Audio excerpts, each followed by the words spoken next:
আমাদের সৎ হইতে হবে, চরিত্রবান হইতে হবে। আর এই সৎ এবং চরিত্রবান হওয়ার শিক্ষাটা ওলি আল্লাহ দিয়ে থাকেন।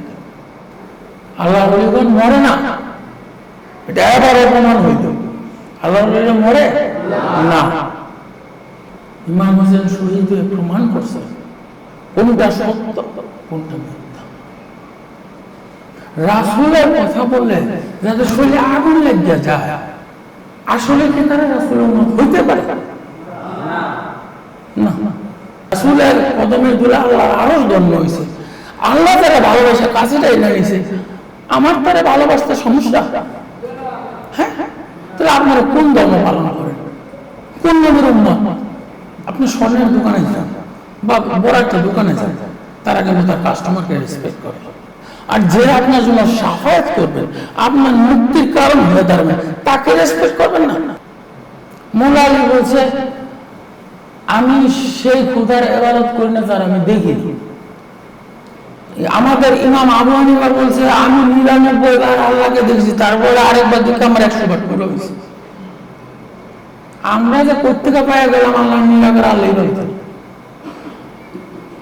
দেওয়ানবাগী কোন রাজনৈতিক নেতা ছিল না, দেওয়ানবাগী সৈন্য সামর্থ্য ছিল তাও না। উনি আল্লাহর বলে বলে আনছিলেন, ইমানের বলে বলে আনছিলেন। এটাই সবচেয়ে বড় প্রমাণ উনি যুগের। এর চেয়ে বড় প্রমাণ কিছু সারা বিশ্ব তার বিরুদ্ধে লড়ে কিচ্ছু করতে পারে না। দেওয়ানবাগীর 3 কোটি মুড়ি, দেওয়ানবাগীর কাছে উপকার না পাইলে কি আসছে? প্রতিশ্রুত মহামানব সারা জীবন আসে না, বারবার আসে না। প্রতিশ্রুত মহামানব বারবার আসে না। আখেরি জামানে প্রতিশ্রুত মহামানব কেমন পেয়েছি, এটাই আমাদের জন্য বড় বুঝেছি। এখন আমরা তাকে নতুন করে কার হাত করবো, সেই হাত কি নিরাপদ কি আমি তো জানি না। রাসূলের আদর্শের উপরে থাকাটা এবং এটা মৃত্যুদম পর্যন্ত থাকাটাই আমাদের আশিক রাসূলের কাম্য হওয়া উচিত, ঠিক কিনা? আমার মহান মুর্শিদ সুফি সম্রাট হযরত শাহ দেওয়ানবাগী মুনতাজিলুল আলী হুজুর কিবলা জান অনেক উচ্চ মনের ওলি আল্লাহ ছিলেন। তার অসংখ্য সংস্কার শরীফ আছে এবং তার মধ্যে একটা উল্লেখ করলেন কোরআন আয়াত। আরেকটা আমি উল্লেখ করতে চাই, সেটা হচ্ছে একই দিনে ঈদ, একই দিনে রোজা। দেখেন, আমরা দেখতেছি সৌদি আরবে ঈদ করতেছি, আমরা রোজা রাখতেছি। আবার দেখতেছি সৌদি আরবে রোজা রাখতেছে, আমরা খাইতেছি।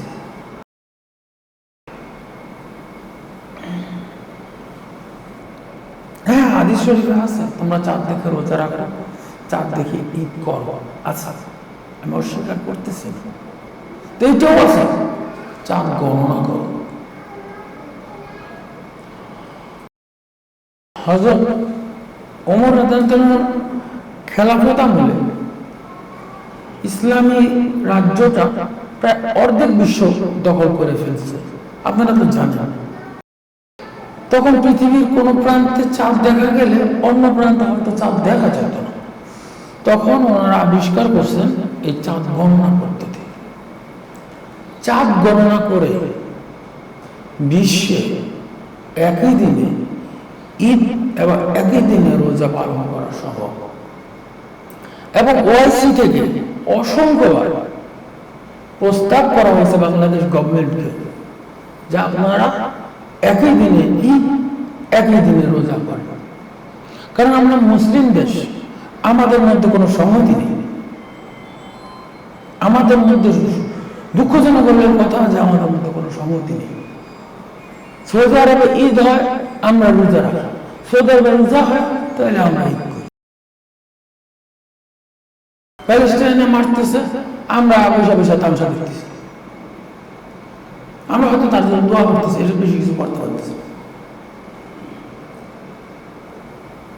কিছু করলে ইরানিরা করতেছে, আর কেউ তো কিছু করতে পারতেছে।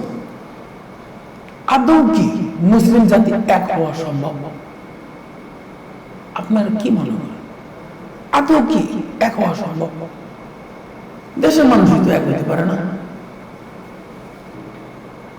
দেশের মানুষ তো এক হতে পারত। যত মাথা তত মত।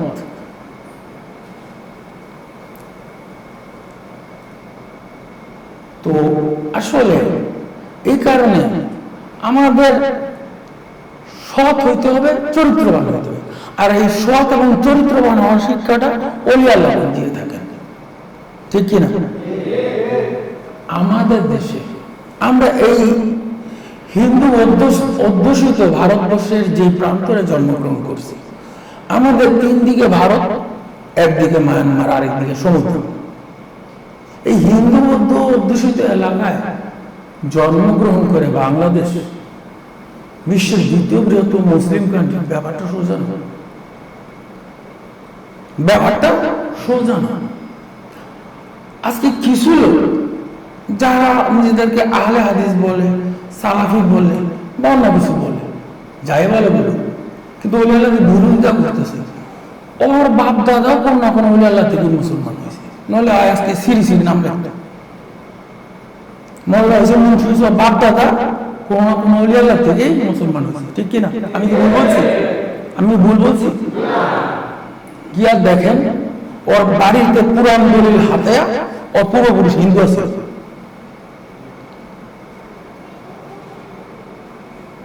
ওর পূর্বপুরুষ হিন্দু আছে।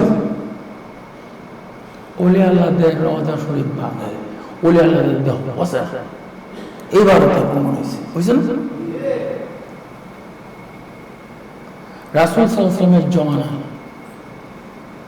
একজন সাহাবা শহীদ হয়েছিল, ওনার মাজার শরীফটা সম্ভবত সিরিয়াতে। তো ওনার সমুদ্রের পারে হওয়ার কারণে ওনার মাজার শরীফে কদম মোবারকের দিক দিয়ে উনি শহীদ হয়েছিলেন যুদ্ধে। এবং 90s-এর দশকে, কত সাল 90s, 90-এর দশকে, তো ওনার মাজার শরীফ স্থানান্তর করা হয়েছে। ওনার মাজার শরীফ স্থানান্তর করতে গিয়া দেখছে এই সাহাবার মাথায় যে ক্ষত পাইছে, এই ক্ষততে এখনো রক্ত ঝরে।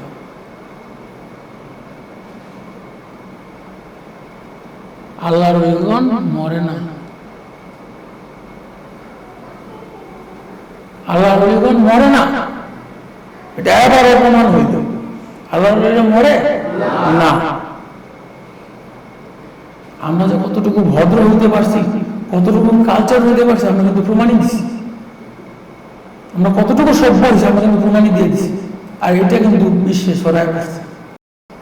মুখ দেখাবেন কিভাবে?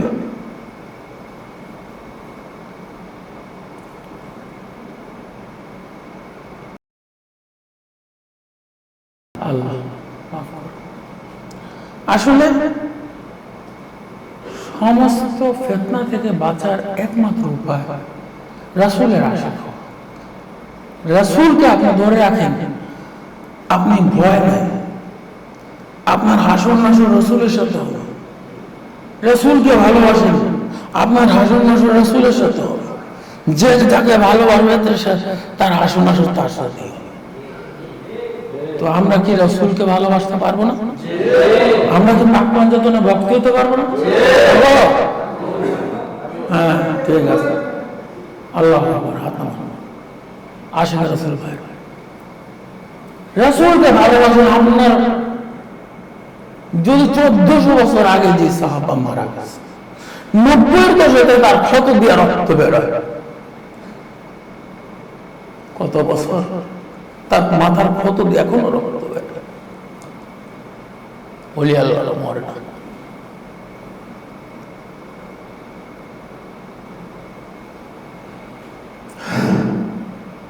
ওলি আল্লাহ না মরে না।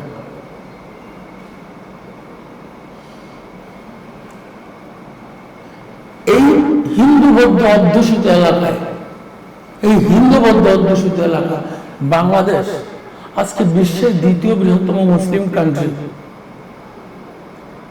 কেমনে হইল? আমাদের দেশে কোনো নবী রাসূল আসছে কি?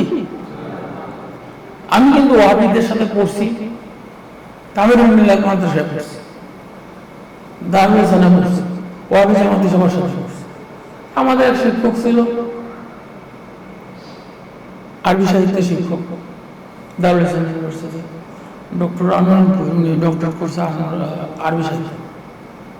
তো উনি একবারে মানে ওলি আল্লাহ বিশ্বাস করতো না, একবারে।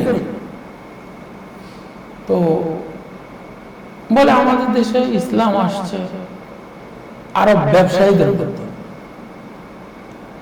হয়তো আসছে, কিন্তু আপনি কি বলতে পারেন হযরত শাহজালাল রহমতুল্লাহ কিসের ব্যবসা করছে?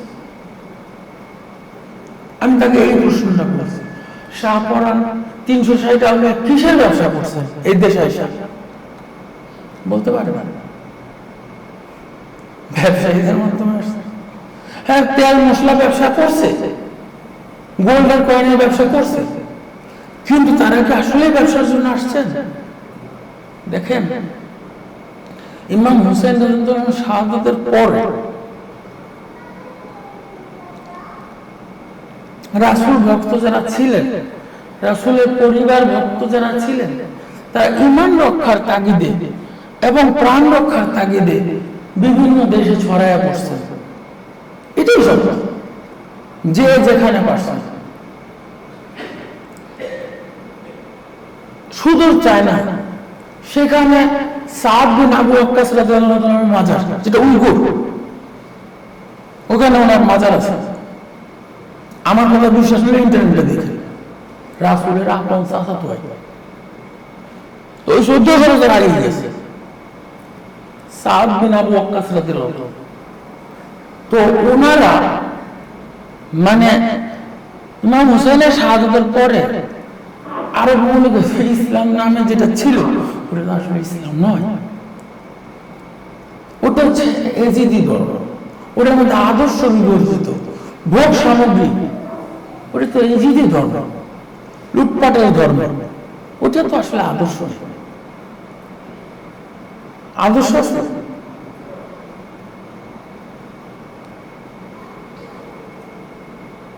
ইমাম হুসাইনও নামাজ পড়ছে, এজিদের সৈন্য শিবিরও নামাজ পড়ছে। কার নামাজে কি প্রার্থনা ছিল? হেদের প্রার্থনা ছিল ইমাম হুসাইনের গর্দান কাটতে এসো, আসলে রক্ত পরে যেতেছে, আর ইমাম হুসাইন নিজের জীবন শহীদ করতেছে। এই দুই দল কোনদিন এক হইতে পারে না, এই দুই দল এক হইতে পারে না। ইমাম হুসাইন শহীদ হয়ে প্রমাণ করছে কোনটা সত্য কোনটা মিথ্যা। মিথ্যা মিথ্যাই। ওলি আল্লাহদের মাজারে তো মানুষ আতর গোলাপ এটা সেটা নিয়ে যায়, তোমারও খবর তো কেউ যায় না? যায় কেন? কিছু পাইলে কিন্তু যায়। হ্যাঁ, যে ওলি আল্লাহ মারা গেছেন তার ওখানে কেউ গাঁজা সেবন করতে পারে, ওটা যে করে তার দোষ, ওই আল্লাহর দোষ নাই। মৃত ব্যক্তি কোনো আমল জোগাড় নাই। আমি কি বুঝাইতে পারছি? আমি কি ভুল বললাম? ওলি আল্লাহর দরবারে গিয়ে যদি কেউ গাঁজা সেবন করে ওটা কি ওলি আল্লাহর দোষ? না, যে কথা সে দোষ।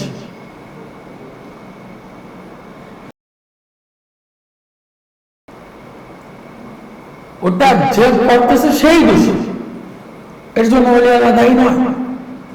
বাপের কর্ম পুত্রকে শাস্তি দেওয়া যায় না, ঠিক না? বাপের কর্ম পুত্রকে শাস্তি দেওয়া যায় না? পিতার শাস্তি পুত্রকে দেওয়া যায়? দেওয়া যায় না। তো ওই আল্লাহ ভক্ত যদি একটা অপরাধ করে ওলি আল্লাহ কি দোষ করছে? দেওয়ানবাগের বিরুদ্ধে তো সারা দুনিয়ার মানুষ লাগছে, কি করতে পারছে? কিচ্ছু করতে পারে না।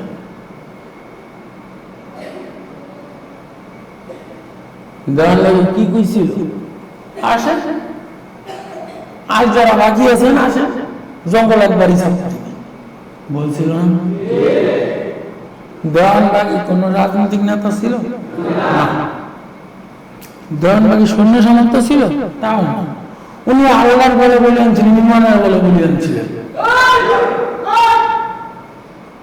এটাই সবচেয়ে বড় প্রমাণ উনি আল্লাহর মনোনীত মহামানব। এইটাই সবচেয়ে বড়, উনি যুগের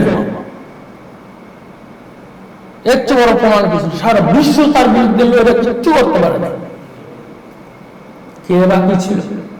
কেউ না।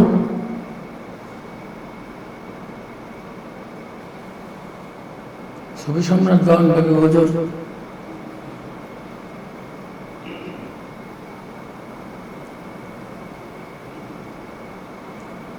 সুফি সম্রাট দেওয়ানবাগী হুজুর ইমানের বলে বলে আনছিল। সুফি সম্রাট দেওয়ানবাগী হুজুর আজকে আমাদের মাঝে নাই, কিন্তু আমাদের অনেক ভাইরা তাকে ভুলতে বসছে। দেখলে আমাদের কষ্ট লাগে, আমাদের খুব কষ্ট লাগে। আর অনেক সাহায্য নিজের প্রচারে ব্যস্ত, এটাও ঠিক। মুর্শিদ আমাদের দেওয়ানবাগী আত্মপ্রচার করে লাভ কি? লাভ আছে কোন? যে আতরের মধ্যে সেন্ট আছে কুল্লির ওটা গায়ে লিখে তোমার লাগবে না। বয়ামের মধ্যে চিনি থাকে, আল্লাহ থাকে, মাছিরে সরি কি জানি কয় মশা মাছিরে পিঁপড়ার লিখে তোমার লাগে না, লবণ চিনি চিনি না লাগে, ঠিক কিনা? যেখানে প্রেমের সন্ধান পাবে আশা করছিল ওখানেই যাবে, যাবে না? যেখানে প্রেমের সন্ধান পাবে আশা করছিল ওখানেই যাবে। লবণ চিনি লেখা রেখা কোনো লাভ নাই। একজনে চিকেন লেখা রাখছে লবণ, পিঁপড়া যাতে না খায়। পিঁপড়া খাইব না, পিঁপড়া কি পড়তে যাবে? আমি বলতেছি ওই সমস্ত আলেম যারা রাসূলকে বড় ভাই অথবা এই ধরনের মানে রাসূলকে খাটো করে দেখার প্রয়াস চালায়, ওই সমস্ত বন্ধুরা, ওই সমস্ত আলেমরা একবার চিন্তা করে দেখেন মদিনা শরীফে আল্লাহ মুহাম্মদ লেখা। নতুন যে অংশটা সংস্কার করছে হাবিবের কাছে, ওইটাতে আল্লাহু আকবার লেখছে। ওটা দেখে দেখে আমাকে বাংলাদেশেও আল্লাহু আকবার লেখছে। তো আমি প্রশ্ন করতে চাই, এই আকবর কি আকবর বাদশাহ? আকবর কে? আকবরটাকে আল্লাহর পাশে মুহাম্মদের নাম মুচ্চা যে আকবরের নাম লেখা হয়েছে, এটা কি সে আকবর বাদশার দিনই নাই কিনা? আমার তো সন্দেহ হয়। বুঝেন নাই? দিনে সালাম কি আছে? আল্লাহু আকবর, মানে একজন আরেকজনের সালাম আল্লাহু আকবর, আর হ্যাঁ কত জাল্লা জালাল। তো আপনারা ওই দিনে কি চালু করলেন, মানে রাসূলের মুহাম্মদের নামটা মুছে দিয়া সেই যে দিনে চালু করলেন না, কি চালু করেন আমি জানি। কেন মুহাম্মদের নাম এত শরীর জ্বলে? আপনাকে ব্লাড ল্যান্ডে কোথেকে আইছে? এজিদ বাহিনী থেকে না তো? আপনাদের ব্লাড ল্যান্ডে কি এজিদ বাহিনী থেকে আইছে? কেন মুহাম্মদের নামে এত শরীর জ্বলে? উম্মত হয়ে যায়, উম্মত হওয়ার পরেও মুহাম্মদের নাম নিলে সম্মানের সাথে আপনাদের শরীর জ্বলে গেল কেন? কারণটা কি? আপনাদের ব্লাড লাইন কি এজিদ থেকে আসছে? আমি তাদেরকে ওই সমস্ত বন্ধুদেরকে জিজ্ঞাসা করতে চাই, কেন মুহাম্মদকে সম্মান করি? সমস্যাটা কোথায়? কবে যে হ্যাঁ একটু বাড়াবাড়ি হয়ে গেছে, আচ্ছা আমি বাড়াবাড়ি করবো, ঠিক আছে আমি বাড়াবাড়ি করবো, ভালোবাসা কমতি নেই। ভালোবাসা কি কৃপণতা করে নাকি? আল্লাহ যারা ভালোবাসতে কৃপণতা করে না, আমি তারা ভালোবাসতে কৃপণতা করবো? এটা আবার কেমন কথা? আল্লাহ যার স্ত্রী মারা গেছে, চাচা মারা গেছে, উনি এতিম হয়ে পড়ছে, আল্লাহ তারা আরো দেখতে দিয়েছে, নিজের কাছে নিয়ে 27 বছর রাখছে, রাখছে না? আদর করছে। কোরআনে আসে কাবা খাওয়াছেন, তীর ধনুক যেভাবে কাছাকাছি আসে এইভাবে কাছাকাছি আসে। আল্লাহ যারা ভালোবাসে আরশের রাসূলের কদমের ধুলা আল্লাহর আরশ ধন্য হয়েছে। আল্লাহ যারা ভালোবাসে কাছেটা এনে নিছে, আমার তারা ভালোবাসতে সমস্যা? হ্যাঁ, তাহলে আপনারা কোন ধর্ম পালন করেন? কোন নবীর উম্মত? হ্যাঁ, আপনারা কোন নবীর উম্মত? ঈসা নবীর উম্মত যদি ভালোবাসে তার নবীর আল্লাহ পুত্র বলে বলে, আচ্ছা সে পুত্র না, ঠিক আছে, কিন্তু আপনাদের তো রেসপেক্ট করা উচিত আল্লাহ আপনার নবীকে। আপনাদের রেসপেক্ট করা উচিত আপনাদের নবীকে, করা উচিত কিনা? নবীর আহলে বায়াতকে রেসপেক্ট করা উচিত কিনা? কোথায় গেল সেই রেসপেক্ট? আমি জানি আপনি স্বর্ণের দোকানে যান বা বড় একটা দোকানে যান, তারা কিন্তু তার কাস্টমারকে রেসপেক্ট করে। আর যে আপনার জন্য সাফায়াত করবে, আপনার মুক্তির কারণ হয়ে দাঁড়াবে, তাকে রেসপেক্ট করবেন না? আপনার মতো নেওয়া কারণ দরকার নেই রাসূলের, ঠিক আছে? আপনার মতো নেওয়া কারণ দরকার নেই রাসূলের। নিজের প্রাণকে দৌহিত্রকে কুরবানি দিয়েছে আপনাদের মুক্তির জন্য। দেখেন নবী ইব্রাহিম আলাইহিস সালামের উপর তার ছেলে ইসমাঈল আলাইহিস সালামকে কুরবানির হুকুম হয়েছিল না? কুরবানি করা লাগছে? করা লাগে না।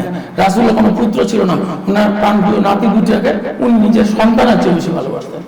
উনার নাতি যখন ভিডিও দেখেছেন, রাসূল যখন ততক্ষণ অপেক্ষা করছেন যতক্ষণ ওরা খেললে নামে না যায়, এবং বলছেন ওনাদের উপর যে অসন্তুষ্ট হবে সে আমার উম্মত নয়। আপনি হাজার রাকাত নামাজ পড়েন, আপনি রাসূলের উম্মত নয় যদি তাদেরকে ভালো না বাসেন। রাসূলের হাদিস দিয়ে বললাম আপনি রাসূলের উম্মত হতে পারেন। যত নামাজ পড়েন লাভ নাই, ইজিদ ভাই যত রাকাত নামাজ লাভ লাভ।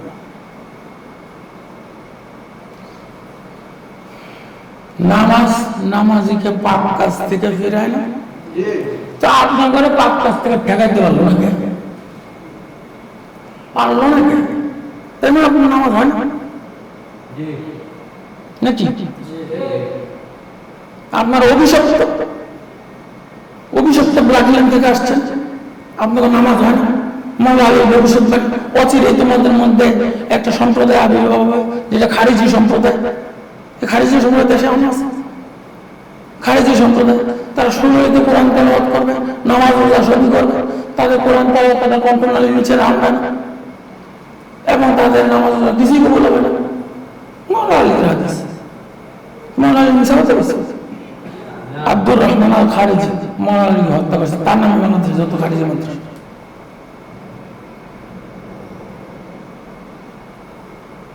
তার নাম আব্দুর রহমান আল খারিজি। তো এরা ঠিক না মাওলানা আলী ঠিক? মাওলানা আলী ঠিক, বেলায়েতের সম্রাট মাওলানা আলী ঠিক। আপনারা সংখ্যা বেশি দেখে বিবেচনা করবেন, জান্নাতে বেশি মানুষ যাবে, জান্নাতে কম মানুষ যাবে নাকি? বড় জামাত দেখে ইয়া করবেন, জান্নাতে কম মানুষ যাবে, জাহান্নামে কিন্তু বেশি মানুষ যাবে, ঠিক না? রাসূলের কথা বললে যাদের শরীরে আগুন লেগে যায়, আসলে কি তারা রাসূলের উম্মত হইতে পারে না? আমার রাসূল নিজে তো আল্লাহকে ধারণ করছেন। আল কোরআন ওয়া কিতাবুল্লাহি মুনাজ্জাল মাকতুবু ফিল মাসাহিফ মানকুল আনহু নাকলান মুতাওয়াতিরান বিলা শুবহা। কোরআন কি? এর কোরআনের সংজ্ঞা হলো কোরআন কি? রাসূলের কলমে নাযিল হওয়া একটা কিতাব, যেটা সন্দেহাতীত পন্থায় লিপিবদ্ধ করা হয়েছে। কোরআন নাযিল হয়েছে কোথায়? রাসূলের কলমে। তোরা নামাজ রোজা করস ঠিকই, মুরাকাবা করস, ওজিফা করস না, তোরা মনে করস মানে মুরাকাবা বলে রাসূল করে না। তো আমি তোদেরকে বলতে চাই, হেরা গুহা থেকে আমরা কি ধর্মটা পাইছি? রাসূল হেরা গুহায় দীর্ঘদিন কাটাইছেন না? ওইখানে আমরা ধর্মটা পাইছি। রাসূলের নবুয়ত পাইছে 40 বছর, 53 বছর বয়স রাসূলের যখন হয়েছে তখন গিয়া নামাজ ফরজ। এত বছর কি ইবাদতটা করছে? মোরা আমরা করে নাই ধরলাম না, তোদের তর্কের সাথে আমি ধরলাম করে এত বছর কি করছে? হারে গাড়ে হেরা কি করছে? গাছ কাটছে, মানে গাছ বাধা বার কি করছে? ওখানে বসে থেকে কি লাভ? যেখানে কিচ্ছু নেই, মানে তোদের কথা মতো ওখানে কিছু নেই, ঠিক আছে? গাড়ি হেরা কিছু নেই, মোরা আবার করে নেই, কিচ্ছু নেই, ওখানে বই থেকে কিলো সবার ব্যবসা বাণিজ্য করলে তার পয়সা কামাই করতো। কাজ কোনো ভালো লাগে নিরিবিলি ফেরেতে আমার জন্য কোনো বেনিফিট না, আগে ফেরে থাকবো। দেওয়ানবাগের 3 কোটি মুড়ি দেওয়ানবাগের কাছে উপকার না পাইলে কি আসছে? সবাই বাবা যান একা পার্সোনালি সময় দিছে, দিনের পর দিন, মাসের পর মাস, ঠিক কিনা? একজন ডাক্তার সাহেবের কাছে যান, আমি জাস্ট উদাহরণ দিচ্ছি, রোগী ভালো মরু ভিজিট নিউ, হসপিটালে যান মরে ফেলে ভিজিট দিয়ে লাশ নিয়ে যেত, কিন্তু দেওয়ানবাগের দরবারে আপনি মানা করেন আপনার সমস্যা ভালো হইলে দিবে, সমস্যা ভালো না হলে দেওয়া লাগবে, ঠিক না? এখন আমি আপনাদের একটা প্রশ্ন করতে চাই, দেওয়ানবাগের দরবারে আসা তার শিক্ষা গ্রহণ কইরা মিলাদ মোরাকাবে রাসূলের দিদার পাইছেন আর উপকার পাইছেন কে? গা ধরেন সুবহানাল্লাহ। ঠিক আছে, ঠিক আছে। তো এখানে আমরা প্র্যাকটিক্যালি রাসূলের দিদারটা পাইছি। দেওয়ানবাগি আমাদেরকে হাতে কলমে ধরে ধর্ম শিখেছি, হাতে কলমে ধর্ম শিখেছি। মোল্লা আলী বলছে আমি সেই খোদার ইবাদত করি না যার আমি দেখি, ঠিক আছে? আমাদের ইমাম আবু হানিফা বলছে আমি 99 বার আল্লাহকে দেখছি, তারপরে আরেকবার দেখে আমার 100 বার করে হয়েছে। আমরা যে কোত্থেকে পায়ে গেলাম আল্লাহ নিরাকার আল্লাহ বলতেন, কোরআনে না ইয়াদুল্লাহি ফাওকা আইদিহিম, তাদের হাতের উপর রয়েছে আল্লাহর হাত, তার মানে আল্লাহর হাত আছে। ওয়াজহুল্লাহ আইনুল্লাহ আছে, আল্লাহর চেহারা আল্লাহর চোখ আছে কোরআনে, কিন্তু একটা গাইড থেকেও দেয় না। পড়ছে হর হর হর আপনার 10 নেকি 10 নেকি পড়ছে। আসলে মানুষের মধ্যে 3 প্রকার মানুষ কোরআন পড়ে, 3 প্রকার মানুষ কোরআন পড়ে। এক প্রকার মানুষ পিঁপড়ার মতো, মানে মধু খায় কিছু সংগ্রহ করে না, খায় চলে যায়, খায় চলে যায়, ফুলের থেকে মধু খায় চলে যায়। আবার এক ধরনের মানুষ আছে কোরআন পড়ে বিষ সংগ্রহ করে, বিষ বুঝেন, কুন্ডা দিয়ে আকারে স্ত্রী তালাকের ফতুয়া দিব, বিষ সংগ্রহ করে। হ্যাঁ এটা কইছে হ্যাঁ বউ তালাক হয়ে গেছে, আরে বেটা হ্যাঁ তো বড় তালাক দেন, তুই কেমনে তালাক দেওয়া? হ্যাঁ কইছে হ্যাঁ বউ তালাক হয়ে গেছে, মানে এটা একটা মানে কেরা ভাই খ্রিস্টানরা বিয়া করে তালাক হয়েছে। হ্যাঁ হ্যাঁ যদি কোনো ভুল কথা থাকে হ্যাঁ বউ হ্যাঁ তালাক দিছে, হ্যাঁ বউ যদি হ্যাঁ তালাক না দেয় তালাক হইব না, হইব? তোমরা ইল্লা বিয়া পাইল, ইল্লা বিয়া পাইছো কোথায়?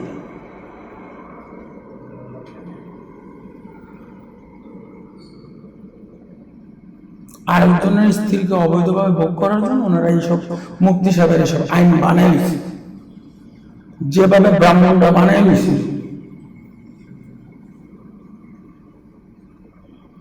বানাই নিয়েছিল দেবদাস এরকম। কিন্তু আবার আরেক শ্রেণীর মানুষ আছে যারা মধু সংগ্রহ করে, ওই আল্লাহর মধু সংগ্রহ করে। এখন আপনি কোরআন পড়বেন, আপনার চয়েস, আপনি কোরআন থেকে কি সংগ্রহ করবেন। আপনারা যে কোরআন শরীফের মধ্যে একটা শব্দ বাইরে নাম লিখতে দেন বলা না, অর্থটা একটু যাচাই করে।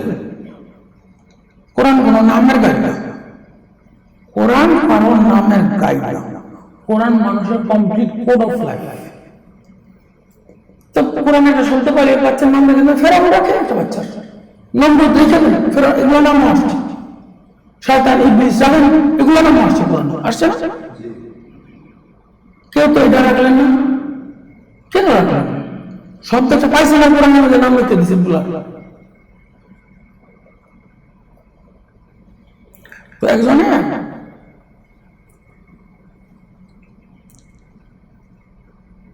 মাইয়া এসে নাম রাখছে তুকাজিবা, মানে এই শব্দের অর্থ মিথ্যা প্রতিপন্ন করবে। এটা একটা সূরার মধ্যে অনেকবার আসছে, সেটা নাম রাখছে। তো আপনি আপনার সন্তান হয়েছে নাম রাখছেন মিথ্যাবাদী, সে তো ভালো হবে না, কারণ নামের সাথে কিন্তু কিছু কাজেরও সম্পর্ক আছে। অর্থাৎ নামটা রাখবেন অর্থগুলো। আমার মানুষের সুফি সম্রাট হুজুর কেবলা প্রার্থনার আয়াত দিয়ে নামাজ পড়তে বলছে। এটা কিন্তু অনেকে এটা মিলায় ফেলায় যে কোরআনের অন্য কোন সূরা দিয়ে নামাজ পড়া যাবে না, না এটা কিন্তু আমরা বলে না। বলছে প্রার্থনার সূরা দিয়ে নামাজ পড়লে নামাজটা বেশি কবুল হয়। কিন্তু আমি পার্সোনালি মাঝে মাঝে কুরআন সূরা পড়ি, কারণ এটার মধ্যে আল্লাহর একত্ববাদের কথা আছে এবং এটার ফজিলত আমি পাইছি। বাবা কিন্তু একবারও বলে নাই যে প্রার্থনা আয়াতের বাইরে পড়া যাবে। বলছে অর্থটা খেয়াল করে পড়তে হবে, আমি কি পড়তেছি এটা অর্থটা খেয়াল করে পড়তে হবে। আর বলছে যেমন আপনি যদি নামাজে বড় তালাক দেন, তাহলে তো আসলে আল্লাহরই মনে হয় তালাক দিয়ে দিলেন, এরকম একটা বিষয়। এই কারণে বলছে অর্থটা খেয়াল করে। তো কোন আয়াতের অর্থটা কিছু আয়াত দিয়ে দিছে উদাহরণস্বরূপ যেগুলো পড়েন,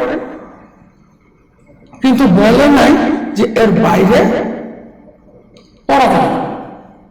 বলছে কি এটা কিন্তু অনেকে এর মানে ধর্মের উপরে এটা ছাপাই দিচ্ছে, হ্যাঁ কোরআনের থেকে 350 আয়াত বাদ দিয়ে দিছে, তারপরে কোরআন এই সূরার বাইরে নামাজ পড়া যাবে না, এগুলো কিন্তু মিথ্যা কথা।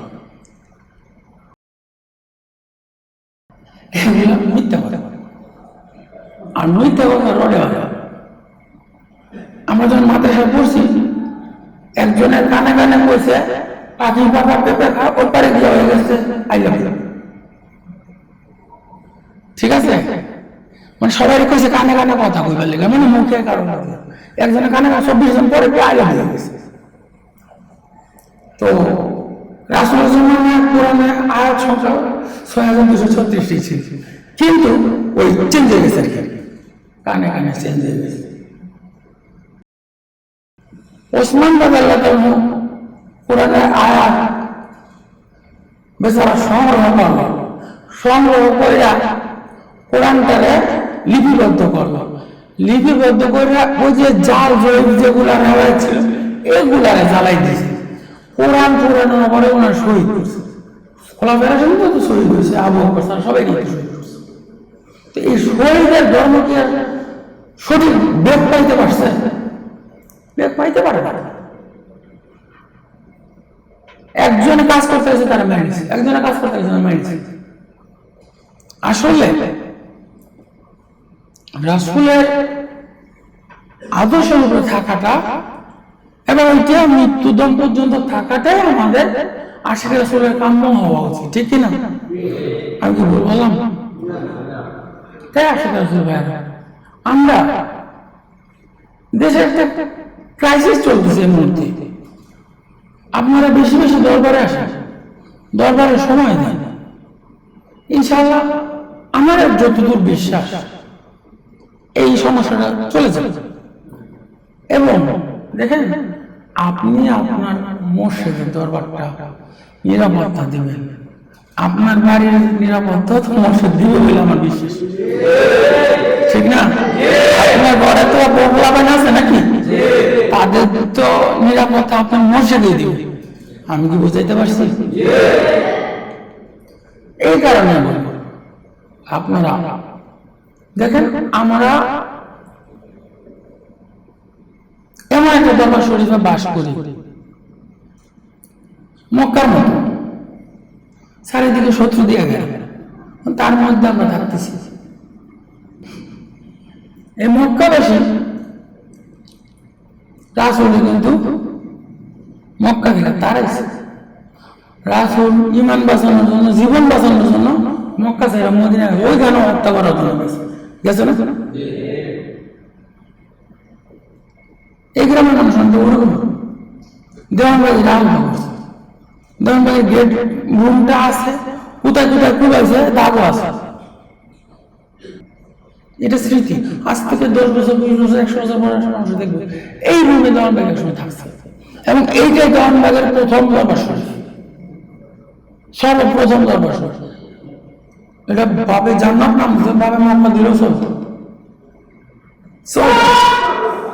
আশিক রাসূল ভাইরা, আমরা চতুর্দিক দিয়ে শত্রুতার বৃষ্টিতে থাকলে এই জায়গার মধ্যে ঢুকলে আসলে কি আদৌ কি কোনো টেনশন ফিল হয় না? কোনো ফিল হয় না। কারণ আমার মহান মুর্শিদ উনি নিজে জবানে বলছে, আল্লাহর ডান হাত মোবারক নিচে। এই জায়গার কথা বলছে আল্লাহর ডান হাত, ওই বিশ্বাসে আছে। সুফি সম্রাট দেওয়ানবাগ হুজুর কেবলা চাচা জায়গাতে নাই, কিন্তু উনি আছেন আমাদের কলমে। এই বিশ্বাস যদি রাখতে পারেন আপনার মুক্তি হবে, আপনার মুক্তি হবে। আর যদি আপনার নতুন মুর্শিদ ধরেন, আমি জানি না আসলে, আমি শিওর না, আমি খারাপ বললাম না, ভালো বললাম না, বাট আমি জানি। আশিক রাসূল ভাইরা, আসেন আমরা দেশের জন্য দোয়া করি। আমাদের মহান মুর্শিদ যে দেশটাকে স্বাধীন করছেন এবং এই দেশের প্রায় 3 কোটি মানুষকে তিনি পার্সোনালি সময় দিয়া তাদের বিভিন্ন রোগ শোক বালা মুসিবত থেকে রক্ষা করে আশিক রাসূল বানাইছেন। এই বাংলাদেশে আশিক রাসূলের দেশ বানাইছেন। এই মহামানবের উসিলায় আমরা দেশের জন্য দোয়া করি, ভালো হবে না? আশিক রাসূল ভাই, আজকে আমাদের দয়ার মান নাই, বাবার জন্য নাই, দেখলে হয়তো কষ্ট করতে, আমার যেটা মনে হয়।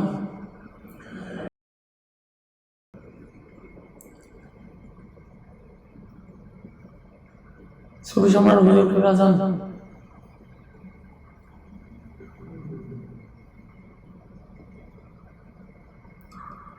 আজকে আমাদের মাঝে নাই, কিন্তু বিশ্বাস রাখে মুরিদের মোশন মরে না, কলবে থাকে, কলবে। উনি আমাদের যেদিন কলবে হাত দিয়েছে ওই দিন থেকে উনি আমাদের কলবে স্থান করে দিয়েছে।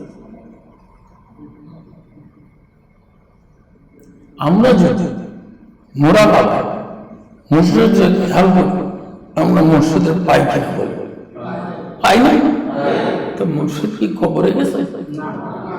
হ্যাঁ, বিপদ আপদ ভালো মুর্শিদকে স্মরণ করে যদি মুর্শিদের ডাক এখনো মুখের পাই কিনা বলে, তাহলে মুর্শিদ কবরে গেছে না। মুর্শিদ কবরে প্রতিষ্ঠিত মহামানব সারা জীবন আসে না, বারবার আসে না। প্রতিষ্ঠিত মহামানব বারবার আসে না। আখেরি জামানে প্রতিষ্ঠিত মহামানব কেমন পেয়েছি, এটাই আমাদের জন্য বড় উন্নতি। এখন আমরা তাকে নতুন করে কার হাত ধরবো, সেই হাত কি নিরাপদ কিনা আমি তো জানি, সেই হাত কি নিরাপদ কিনা আমি জানি না।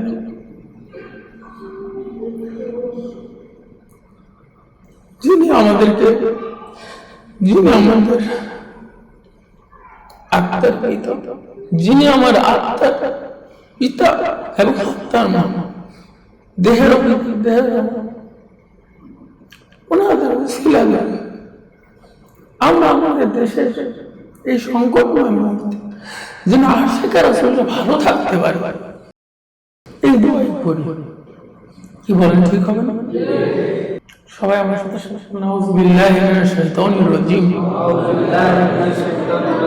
বিসমিল্লাহির রহমানির রহিম, আস্তাগফিরুল্লাহ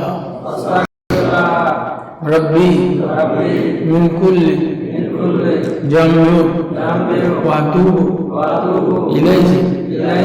আয় আল্লাহ, জীবন ভর নফসের খাইশ, শয়তানের ফেরেবে যত প্রকার গুনাহ করিয়াছি, সমস্ত গুনাহ হইতে তোমার ওলি বন্ধু সুফি সম্রাট হযরত শাহজাহান বাগী হুজুর কেবলার উসিলায় তওবা করিতেছি।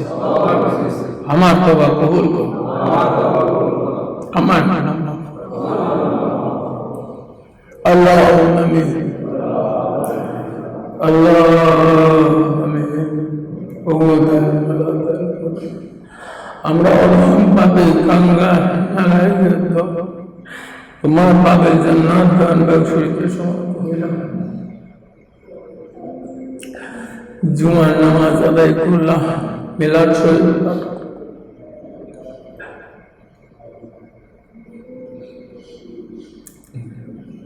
আমাদের মিলাদ শরীফ, জুমার নামাজ ও মাজার শরীফ জিয়ারতের সমস্ত ভুল গলতি মাফ করে কবুল করে সওয়াব পৌঁছাও আমাদের দয়াল রাসূল সরওয়ারে কায়নাত মুফাক্কির মুজিদাত হযরত মুহাম্মদ মুস্তাফা আহমদ মুস্তাফা সাল্লাল্লাহু আলাইহি ওয়াসাল্লাম নবীজির আলা সাহাবা আজওয়াজে মুতাহহিরিন খোলাফায়ে রাশিদিন থেকে খেয়াল করেছে। নবীজির কলিজার টুকরা হৃদয় মা ফাতেমা খাতুনে জান্নাত, কলিজার টুকরা হৃদয় সেদিন হাসান সেদিন হোসেন, যারা তোমার সত্য সমান আদর্শকে বিশ্বের ঘরে ঘরে প্রচার করার জন্য গলা কাটে খাবারের ময়দানে শাহাদাত বরণ করেছিলাম, তাদের প্রত্যেকের রহমান সাহাবাদের দয়া করে সাহাব মজার বলছা আমাদের যুগ শ্রেষ্ঠ মহান সুফি সম্রাট হযরত শাহজাহান বাগী মুনতাজিরুল আলী এবং কুতুবুল আক্তার দুরুল মাকতুম খাতুনে জান্নাত দয়াল বিবি রহমাতুল্লাহ রহমান ও দয়াল মাওলা দয়াল খুলদ আকরাম সাহেব নাম মুসাও তরিকার বাদশাহ তরিকা ইমাম শাহ চন্দ্রগুরু হুজুর রহমান এবং দয়াল বর্মা রহমাতুল্লাহ রহমান তাদের তরিকার সিলসিলায় যত ওলিয়া আল্লাহ গাউস কুতুব নজবান উকাবা আখির আপনার গুজরে গিয়েছে মাওলা তাদের প্রত্যেকের রহমানকে সওয়াব পৌঁছাও। ওগো দয়াল মাওলা দয়াল খোদা দয়া করে সওয়াব নজর পৌঁছাও। বড় পীর আব্দুল কাদের জিলানী খাজা বলীউদ্দিন চিশতি বাহাউদ্দিন নকশবন্দ মুজাদ্দিদ আল হাসানী চার তরিকার সন্তানদের তরিকার সিলসিলা যত ওলিয়া আল্লাহ গাউস কুতুব নজবান উকাবা আখির আপনার গুজরে গিয়েছে মাওলা তাদের প্রত্যেকের রহমানকে সওয়াব নজর পৌঁছাও। ওগো দয়াল মাওলা দয়াল খোদা দয়া করে সওয়াব নজর পৌঁছাও। আমরা অধম পাপী কাঙ্গাল নালায়কের যারা তোমার দরবারে হাত রয়েছে মাওলা, আমাদের আপন আপন পিতা মাতা দাদা দিদি নানি যে যেখানে ইন্তেকাল করেছিল মাওলা প্রত্যেকের রহমান ওগো দয়াল মাওলা দয়াল খোদা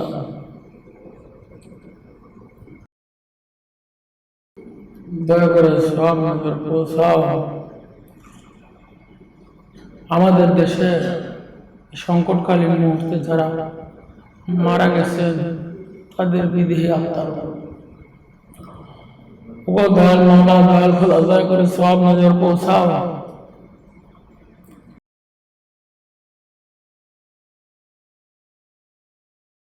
আমার মহান মুর্শিদ সুফি সম্রাট হুজুর কি বেজান এবং কুতুবুল আক্তাব দুররে মাকতুম খাতুনে জান্নাত দেবী রহমাতুল্লাহ, আমরা যেন তাদের আদর্শ নিয়ে সারা জীবন বাঁচতে পারি, মরলে তাদের আদর্শ নিয়ে যেন মরতে পারি, সেই তৌফিক দাও।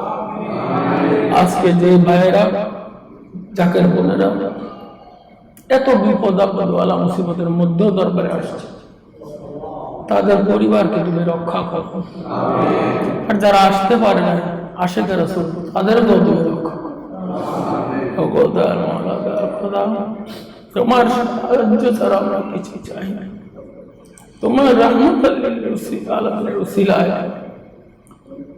আমরা রহমত ভিক্ষা চাই, আমাদেরকে দয়া করো। তোমার বন্ধু সুখী সরার আমাদেরকে রক্ষা করো। আমাদের দেশের উন্নতি করে দাও, আমাদের দেশের ক্ষয়ক্ষতি হয়েছে পূরণ করে দাও, তৌফিক ভিক্ষা দাও। খোদা, আমাদের সবাইকে যত বছর বাজে আশিকের রাসূল হয়ে বাঁচার তৌফিক ভিক্ষা দাও, মরলে আশিকের রাসূল হওয়ার তৌফিক ভিক্ষা দাও। আমাদের বিভিন্ন বালা মুসিবত, রোগ শোক, অভাব অনটন, বিভিন্ন সমস্যা, কার কি মনের বাসনা, সবার মনের নেক মকসুদকে তুমি পূর্ণ করে দাও। খোদা, আমাদের কামাই রুজিতে বরকত দাও। আমাদের সবাইকে তুমি সত্যিকারের আশিকের রাসূল মৃত্যুর সময় মানে কামিল নসিব করে।